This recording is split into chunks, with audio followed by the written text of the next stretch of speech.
Yan, di ba yan na yung sinasabi nila noon pa na hindi nila magawa hanggang ngayon dahil hindi nila alam kung paano gawin. At dahil sa totoo lang, nung sinabi yung 20 pesos per kilo na bigas, ay nagsinungaling yung nagsabi. Alam niyang hindi kayanin, pero pinaasa niya ang mga tao na ibibigay yon.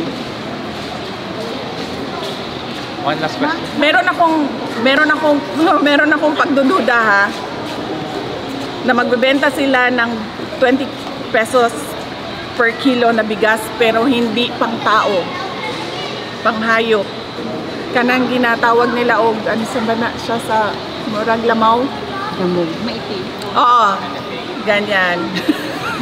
Ganun ba yung bigas ng NFA, sir?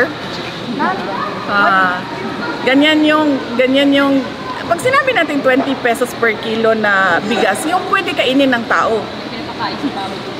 Oh, yan yun, diba? Yan yung 20 pesos per kilo na binibenta, yung pinapakain sa baboy. Hindi mga baboy ang hindi mga hayop ang mga Pilipino. Kapag nagbenta kayo ng 20 pesos per kilo, bibili kami lahat kasi pwede siya kainin ng tao.